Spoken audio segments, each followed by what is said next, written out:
It's 11:59 p.m. Your phone glows in the dark as the seconds slide by, quiet, ordinary, almost indifferent. In 1 minute, the date will change. It's your birthday. For most people, this moment is supposed to feel like a threshold, a door opening into messages, calls, celebration. But inside you, there's no spark waiting on the other side, just a flatness, or something heavier, an urge to disappear from the day before it arrives. You think about turning your phone off, muting notifications, letting tomorrow pass without witnesses, not because you're sad, at least not in the obvious way, but because being seen feels costly, like something you don't have the energy to perform. And that's the part no one talks about. The dread doesn't come with tears or drama. It's subtle. A tightening in the chest, a quiet calculation of how much you'll need to respond, smile, reassure, explain. How many versions of thank you you'll need to deliver convincingly. You wonder, briefly, guiltily, what's wrong with me? Why doesn't this feel special? Why does a day meant to celebrate you feel like something to endure? Here's what matters. This silence, this hesitation, this wish to stay invisible for just one more day. It isn't a flaw, it's a signal. And before we judge it, we need to understand where it comes from.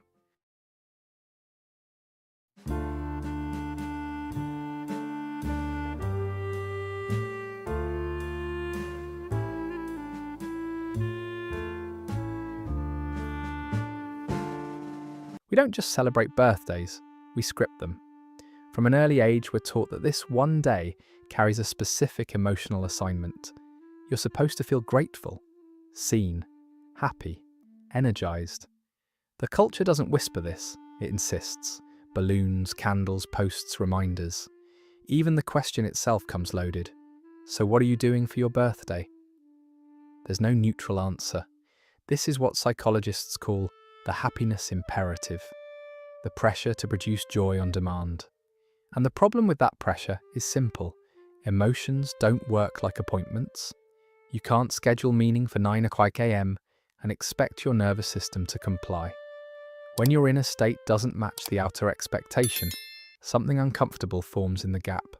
Not sadness necessarily, but guilt, a sense that you're failing a test you never agreed to take. You start monitoring yourself. Why don't I feel more excited? Why does everyone else seem to love this? So you perform, you smile a little wider, you say the right things. You reassure people that you're excited, even when what you really feel is tired or detached. The celebration becomes less about how the day feels to you, and more about how it looks to others. And over time, that mismatch does something quiet but powerful. Joy stops feeling like a possibility and starts feeling like an obligation, a social contract you're expected to honor, whether your inner world is on board or not. For many people, the discomfort around birthdays doesn't come from the day itself. It comes from the pressure to prove that the day worked. Not caring about your birthday isn't one single feeling. It lives on a spectrum, and where you fall on that spectrum matters. For some people, it's passive indifference. There's no strong emotion attached, positive or negative. The day arrives and it simply feels ordinary. You might forget it's coming until someone reminds you. The number changes, the calendar flips, and life continues. To you, it's pragmatic. Another year passed. Nothing mystical, nothing urgent. This response is often rooted in a logical worldview, one that doesn't automatically assign meaning just because tradition says you should. But for others, it's something heavier. This is active aversion. As the date approaches, your body reacts before your mind can explain why. There's a low-grade anxiety, a tightness in your chest, a desire to withdraw. Psychologists sometimes refer to this as birthday blues, but that term barely captures the experience, because this isn't sadness in the classic sense, it's stress. Instead of anticipation bringing dopamine, your nervous system releases cortisol. The day feels like a demand, a spotlight you didn't ask for, a moment you have to get through rather than enjoy. And here's the key distinction. Both responses are adaptive. Indifference often develops when you've learned not to invest emotional energy where it isn't rewarded. Aversion tends to form when past experiences taught your body that this day comes with pressure, not pleasure. So before asking why you don't care about your birthday, the more important question is this: does the day feel neutral to you, or does it feel unsafe? That answer changes everything about how we understand what's really going on. The human brain is not built to experience the present as it is. It is built to predict. Long before a birthday arrives, your mind has already rehearsed it. Images, scenarios, emotional outcomes. And society provides the script. This will be the day you feel especially loved, especially appreciated, especially happy.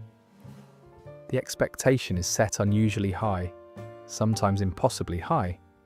Psychologists refer to this as the expectation gap, the space between what we anticipate and what actually happens. Here's where things quietly fall apart. Your brain measures satisfaction not by absolute pleasure, but by comparison. When something is better than expected, dopamine is released. When it meets expectations, there's little change. And when it falls short, even slightly, the brain registers it as a loss.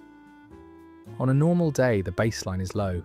A small kindness, a message, a good coffee, an unexpected moment of ease can feel genuinely rewarding because it wasn't promised. But on a birthday, the baseline is perfection. The emotional bar is already at the ceiling. So if the weather is off, if someone forgets, if the energy feels awkward, if the celebration doesn't match the fantasy your brain rehearsed, the nervous system doesn't read that as still a good day, it reads it as failure. For people who say they don't care about their birthdays, this mechanism is often already understood at a deep, intuitive level, not intellectually, but somatically. Somewhere along the way, you learned that investing hope into this one day comes with too much risk. So you opt out, you lower the expectations, you treat the day as ordinary. Not because you don't want joy, but because you're protecting yourself from disappointment that feels unnecessary and avoidable. This isn't emotional numbness, it's emotional intelligence shaped by experience. When you stop demanding that one day prove your worth or your happiness, you take the pressure off your nervous system. And in that space, something paradoxical happens. The day often becomes easier to tolerate, sometimes even quietly pleasant. Not because it was perfect, but because it wasn't carrying the weight of expectation anymore. There's a layer of this experience that rarely gets named, even quietly. And that layer is shame. Not the loud kind, the kind that collapses you, but the subtle kind that asks you to manage other people's feelings before you're allowed to acknowledge your own. The kind that whispers, if I don't care, someone else might feel rejected. So you pretend. You respond with enthusiasm that doesn't quite reach your chest. You say you're excited when what you really feel is neutral or drained.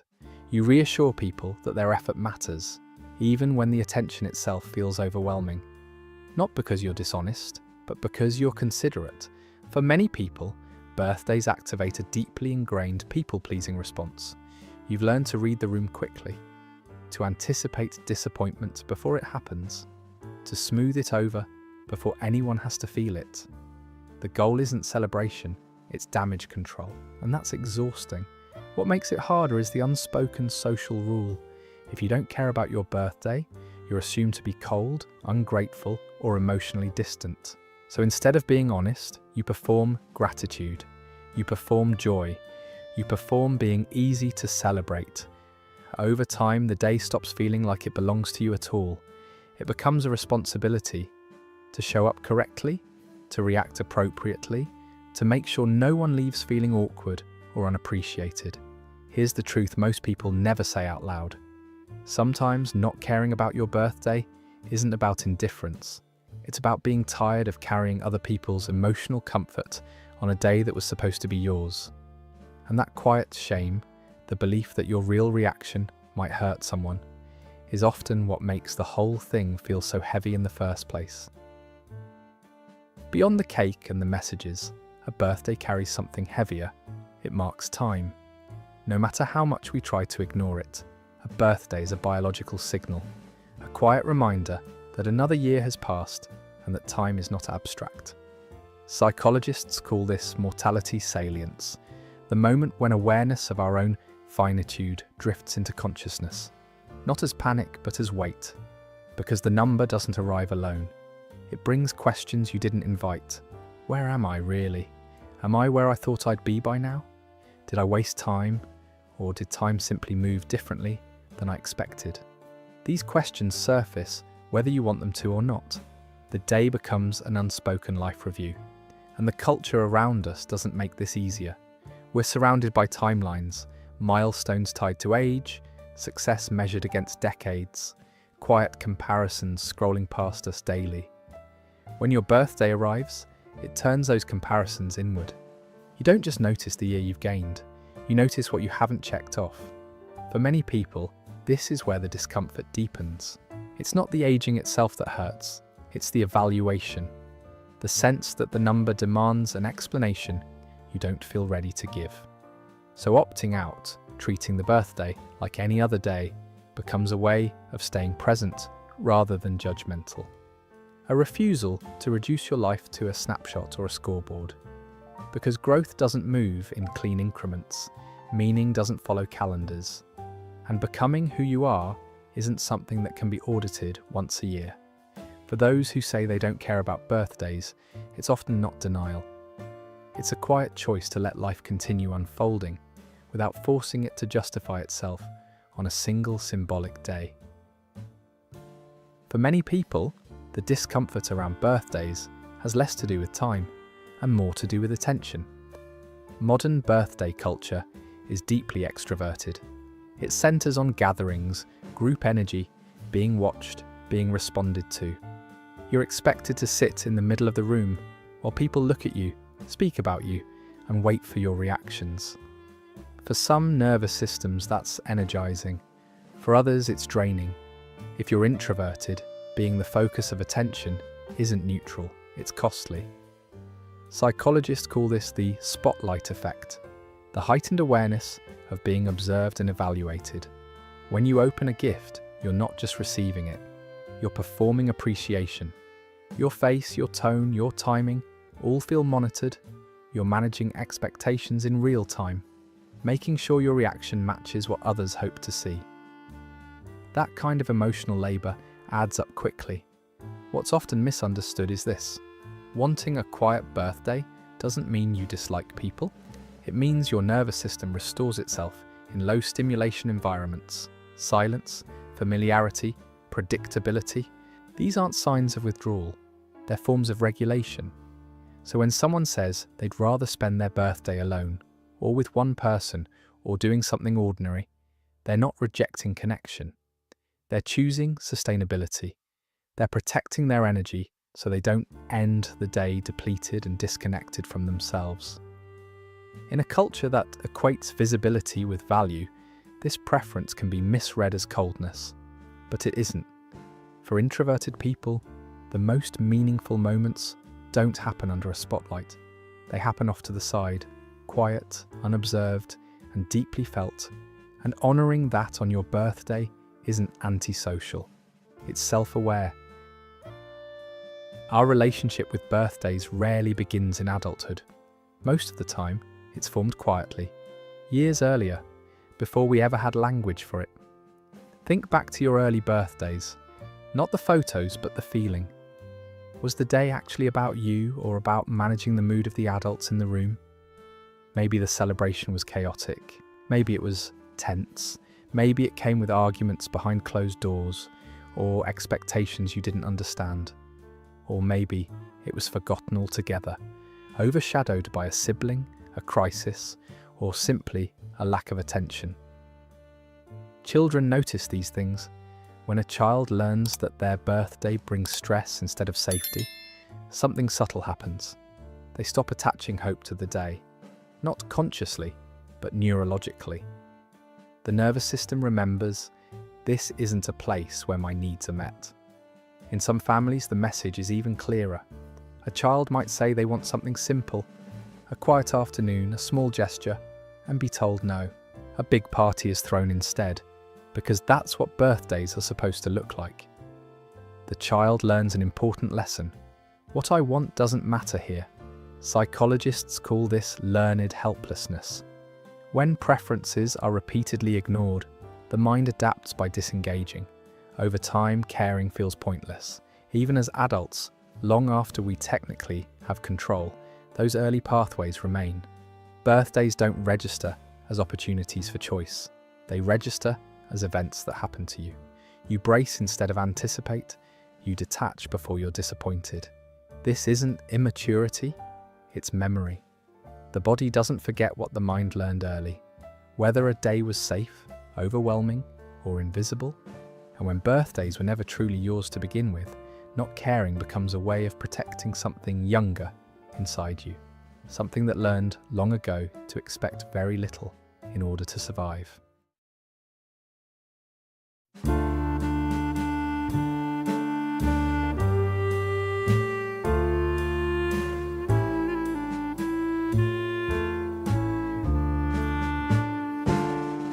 There's another reason some people pull away from their birthdays, one that's often misunderstood. It isn't indifference, and it certainly isn't narcissism. For people with a strong sense of responsibility toward others, the idea of being the center of attention can feel deeply uncomfortable, not because they don't value connection, but because they're acutely aware of the cost it places on the people around them. The money spent, the planning, the emotional effort. Instead of feeling celebrated, they feel indebted. In a culture that increasingly rewards main character energy, opting out of self-centered rituals can look strange. But for some personalities, asking others to pause their lives, rearrange schedules, or perform affection on command doesn't feel like a gift. It feels like an imposition. You might catch yourself thinking, why should people do all this just because I was born? I didn't earn it. There's an awareness there, an understanding that your existence isn't a personal achievement and that attention should be mutual, not demanded. Psychologically, this is often linked to high conscientiousness and humility. You're sensitive to fairness.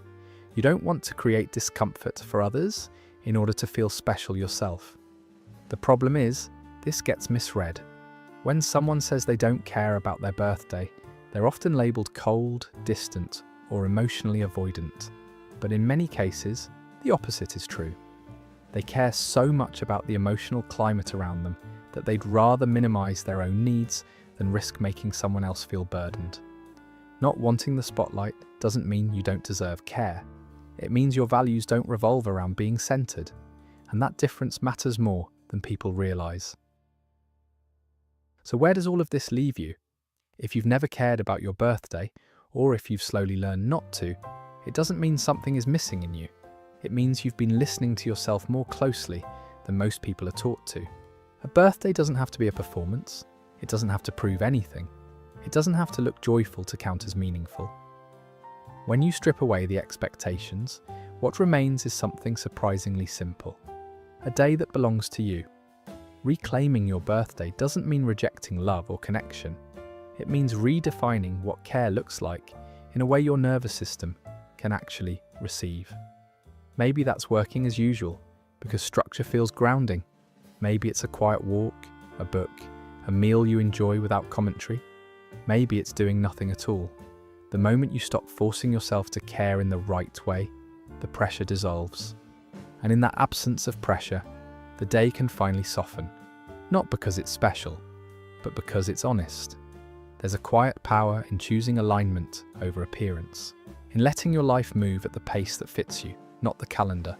And sometimes, the most meaningful gift you can give yourself is permission to feel exactly what you feel without apology.